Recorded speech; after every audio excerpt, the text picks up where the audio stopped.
अश्वत्थम प्राहु अवम छंदासी यस्य प्रणाली। ये पत्ते आदि, ऊपर को जड़, नीचे को शाखा आदि जो पत्ते इसके विभाग हैं, इनको जो जानता है वो तत्वदर्शी संत है। तो इनको उन्नत करने के वो शाखा, देवताओं को उन्नत करो। देवता कौन से हुए? ब्रह्मा विष्णु महेश, तीनों देवता।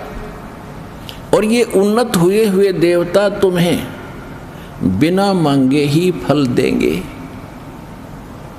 और इसमें यह भी स्पष्ट कर दिया है कि जिनको परमात्मा ने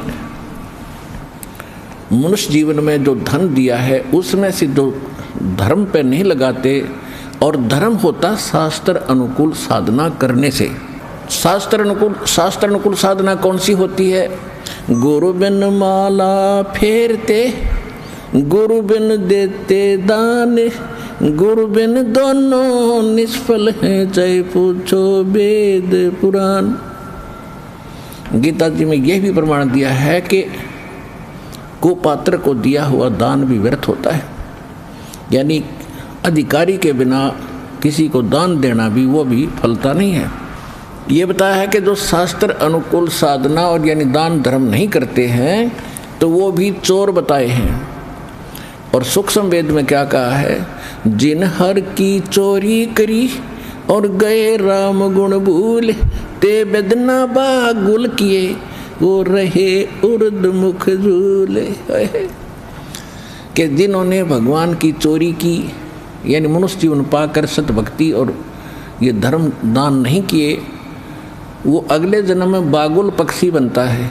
और बागुल पक्षी मुंह से ही खाता है, मुंह से ही टट्टी करता है, और हमेशा उल्टा लटका रहता है, ऊपर को पैरों से नीचे उसका सिर रहता है। कहते ये दुर्गति प्रारंभ हो जाएगी। और यही गीता अध्याय नंबर 3 के श्लोक नंबर 13 के अंदर स्पष्ट कर दिया है कि जो उन देवताओं, यानी जो देवता तुम्हें देते हैं वरकदंड, जो आपका संस्कार है, उस संस्कार से प्राप्त में से आप पुण्य दान नहीं करते हो तो वो व्यक्ति चोर बताया भगवान का। और केवल अपने ही पेट पोषण के लिए खाओ पियो मौज करो, दान धर्म नहीं करते हैं, तो बताया कि वो पापी तो पाप ही खा रहे हैं। फिर इसमें एक और संकेत दिया है कि यज्ञ से अन्न को खाने वाले पुण्यात्माएं सभी पाप कर्मों से मुक्त हो जाते हैं। अब यज्ञ माने शास्त्र अनुकूल धार्मिक अनुष्ठानों में सबसे पहले उस पूर्ण परमात्मा परम अक्षर ब्रह्म को इष्ट मानकर उसको भोग लगाया जाता है। यहाँ पर सबसे पहले परमात्मा का जो प्रसाद बनता है, भोजन का बनता है, या हलवा प्रसाद बनता है, या खीर बनती है, सबसे पहले परमात्मा के निमित्त एक श्रद्धा से अलग निकाल कर रख दिया जाता है। उसके बाद शेष बचे हुए अन्न को आप जी में वितरित किया जाता है। तो इस ऐसे शास्त्र अनुकूल साधना और ऐसे भोजन को कौन प्राप्त करेगा? जो सतलोक आश्रम बरवाला जिला हिसार में पहुंचेगा। और यहाँ पहुंचेगा तो उसको सारी शास्त्र अनुकूल साधना और सब भक्ति मिलेंगी। तो फिर उस सारी साधना से वो पाप मुक्त हो जाएगा कंप्लीटली। ये इस तीसरे अध्याय का 10 से लेकर 15 का सारांश है। और फिर ये भी स्पष्ट कर दिया है कि सभी प्राणियों की उत्पत्ति अन्न से होती है। अन्न से ही बीज बनता है, बीज से माँ के पेट में हमारी उत्पत्ति होती है। और अन्न होता वर्षा से, और वर्षा होती है शास्त्र अनुकूल साधना से। यज्ञ हवन धार्मिक, यहाँ पर 5 यज्ञ कराई जाती हैं। एक यज्ञ है धर्म की। आप देख रहे हो यहाँ पर आधी रात को किसी टाइम आ जाओ आप भूख लगी है, आप जाइए भंडारे में भगवान के सदाव्रत में, कबीर साहिब के में आप बैठिएगा, आपको तुरंत भोजन प्राप्त होगा। चाहे आधी रात आओ, चाहे सुबह 4 बजे आओ, और चाहे किसी टाइम आप आओ। फिर यहाँ आप देख रहे हो कैसी सुविधाएं हैं। अपने आपके भाई बहन आपके लिए पहले कितना व्यवस्था करके रखते हैं। आप कहाँ से आते हो और किस अतिथि में आते हो, किसी को कोई बीमारी है, कोई किसी बात से टेंशन में है। यहाँ पहले तो हम कहीं जाते थे तो एक टेंशन साथ रहती थी, कहाँ रुकेंगे, कहाँ होटल में कोई रोटी मिलेगी कि ना मिलेगी, कहाँ पड़ेंगे, सड़क के किनारे पड़ेंगे, कहाँ रहेंगे। तो आते सारी टेंशन फ्री हो जाती है। तो ये जो दान आपने किया उसी से हम कर रहे हैं। और हम कहाँ से लाते हैं?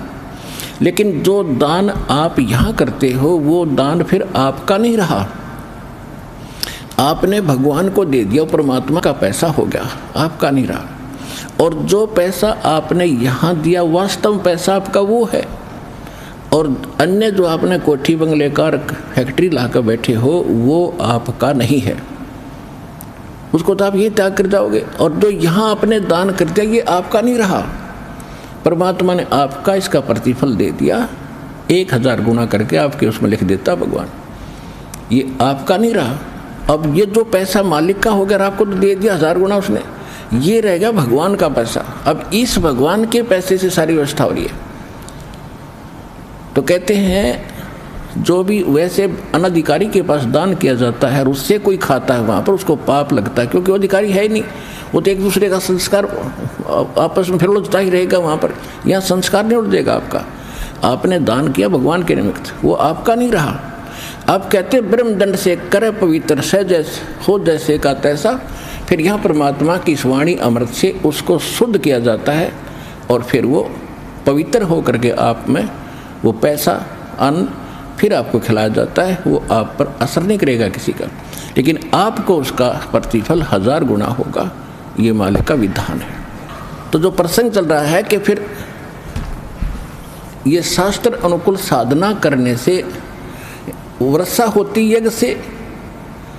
अब यहाँ पर 5 यज्ञ होती हैं। एक यज्ञ है धर्म की, धर्म यज्ञ, पानी ये धर्म यज्ञ, मैट बिछा रखे, पंखे चालने, शेड बनाया और ये सारा व्यवस्था खाने पीने की, रजाई ओढ़ने की, ये धर्म यज्ञ। और दूसरी यज्ञ है ध्यान, यानी के बाद चर्चा चलेगी तो भगवान की, किसी से पूछ रहे होगे भाई आपको क्या लाभ हुआ, आप कितने दिन से आते हो, तो भी भगवान की चर्चा चलाएगा। दास आपको सत्संग सुनाएगा 2-2 घंटे सुबह शाम, भगवान का ध्यान रहा। बाकी समय में अपना याद आएगा मुझे रामायणी करनी है, मुझे मंत्र रह गए, सुबह का रह गया, शाम का रह गया, वो भगवान का ध्यान। तो ये ध्यान यज्ञ है। एक यज्ञ है धर्म की, दूसरी यज्ञ ध्यान, तीसरी यज्ञ हवन की। यहाँ पर इस समागम में 10 क्विंटल का हवन होगा, 10 क्विंटल घी का, 1 टन घी का, और इससे पिछले में इससे भी ज़्यादा हुआ था। तो कहने का भाव है फिर परमात्मा इब देखो काल ने कैसा जुल्म कर दिया। प्रत्येक हिंदू के घर में एक जोत जड़ा करती देसी घी की, सबके घर में। फिर ये सिरफिरे कुछ पंथ चालू हो गए, ये राधा स्वामी पंथ, इन्होंने कह दिया कि जोत नहीं लगानी, प्रसाद भी नहीं बांटना, कुछ नहीं करना, अंदर जोत जलाओ। अंदर तुम्हारे खाक है, ज्ञान तुम्हारा नहीं, नाम तुम्हारे पास नहीं, अंदर की जोत का तो पता हमने जैसी जलेगी, उसी जाल की जलगी जो प्रवर्तक था भूत बना बैठा बुक्की में बोला है, उसकी तो जलगी जोत भीतर की, और बाकियाँ की जलन लग रही, हाहाकार मच रहा सबके। तो इन्होंने भट्ठा बैठा दिया, थोड़ा बहुत हवन जो लाभ होता था, कोई वर्षा ठीक हो जाया करती थी, तो वो इन्हें भट्ठा बैठा दिया। तो ये भी बहुत घना संस्कार बिगड़ गया, 5500 वर्ष बीत गए कलयुग के, और इस तरह के इन शेरफिरों ने सारे अध्यात्म मार्ग को कति बिगाड़ कर धर दिया। तो अब ये शुरुआत हुई है शास्त्र गुण साधना की, शास्त्र अनुकूल साधना की, और इससे धर्म जो हो रहा है इसे देखिए प्राकृतिक परिवर्तन भी होगा, भगवान का विधान है। अब एक एक महीने में और 10-10 क्विंटल, 10 और 10 20-20 क्विंटल घी हवन हो रहा है, तो इसका प्रतिफल पूरे विश्व को लाभ होगा। ये जो प्रदूषण है ये भी कम होगा इससे, और वर्षा समय पर होया करेगी, सबको लाभ देगा परमात्मा।